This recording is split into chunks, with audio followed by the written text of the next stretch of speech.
Tonight I made seafood gumbo. So, of course, I have to start out with my seasonings. I have 2 stalks of celery, 1 whole shallot, 1 small white onion, 1 green bell pepper, 1 clove of garlic, some parsley, and some green onions. These are my base seasonings. I have about 2 pounds of chopped, cut, whatever you want to do, chicken thighs. And to that, I'm going to add, of course, your Creole seasoning.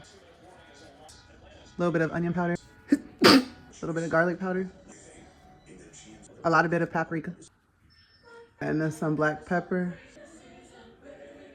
And if you don't like this last ingredient, then don't do it. Lemon pepper.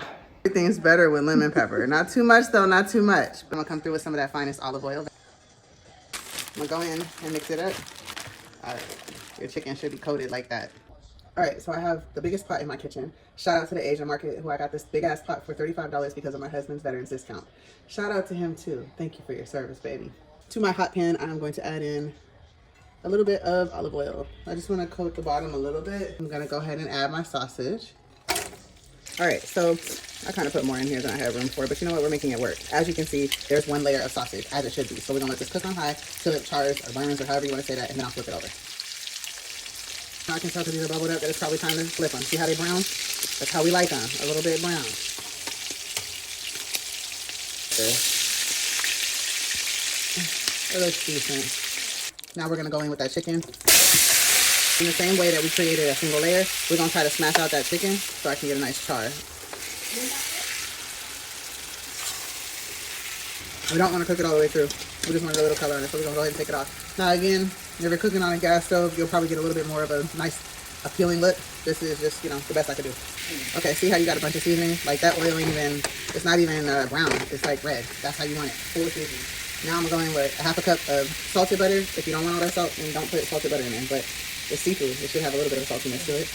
I'm going to go ahead and add that butter in and melt it down. So I'm going to go ahead and melt that down. I've dropped my temperature down because now we're going to start working on building the roux. All right, so we still melting down our butter. I couldn't find my whisk, so I'm just using the attachment to my mixer, but you know, it gets it done. Now, I've got my oil down, melted down. I'm going to go ahead and add in my flour. So I'm adding a cup of flour into my about approximately 1 cup of oil. I'm going to kind of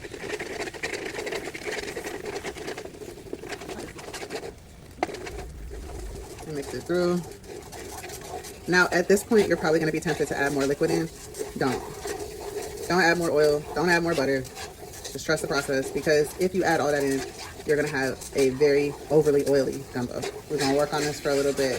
We're trying to get like my husband, fine and chocolate. I told y'all to trust the process. Patience. If your roux comes together in 15 minutes, start over. But I'm going to add a little bit of that in. Now I'm going to start adding in my seasoning. So 1 whole bell pepper, 1 white onion, 2 sticks of celery, 1 whole shallot, about that much parsley. I like to add a little bit of green onion, hit it with the garlic. We're gonna mix all this in and sweat down these veggies. Now that I let my veggies sweat down a little bit, I'm gonna go ahead and go in with the seafood stock. Since I'm doing a seafood gumbo, I don't want it to taste like chicken gumbo with seafood in it. So we're doing seafood stock. Come in with my chicken. And all those, you see all those juices? Oh my goodness. Oh my good. Oh my goodness. Mix it all in. And then we're gonna let this come back up to a boil so that it can simmer. Go ahead and cover it. Okay, so we brought the temperature back up. At this point, I'm gonna go ahead and add in my sausages. And all that oil too. Give it a quick stir. All right, we're gonna let this simmer until the chicken is tender. Now, before we drop in the seafood, I'm sure you saw this in the background, we're gonna add in just a cap of this. If you put too much of this in there, it's gonna be spicy. This is probably not traditional, it's just the way I do it. Another taste test. Delicious. Now we're getting ready to add in the seafood. Now I'm going to go in with the shrimp. I believe this is a pound of large peel on tail on shrimp. I think the flavor comes out better this way. Yes, it's more work when you're eating the gumbo, but it tastes better this way. So I'm going to go ahead and put that right in there. That's going to drop the temperature down. That's going to drop the temperature down because it's frozen. Duh. So I'm going to let this shrimp cook in this broth and wait for the broth to come back up. Damn it, y'all. I forgot the damn bay leaves, but I'm going to put it in there because we still got a good 20 minutes of cook time left. Give me a couple of leaves in there. All right, guys. So we got it going still. I do snow crab because I like snow crab the best. I cut them up so they're not huge pieces in the bowls. You can get lump crab meat if you prefer. I like crab legs, so I do it this way. And then we just push it down in there.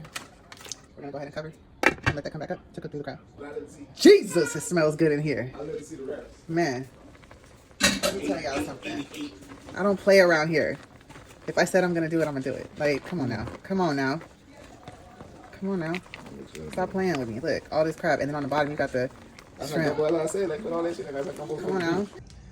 My daughter says she wanted soup today. I said, I'll do you one better.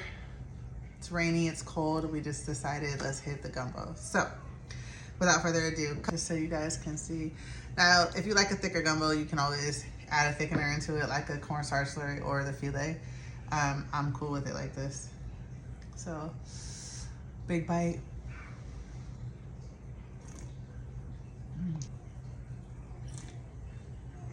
Some of the sausage. That's so good.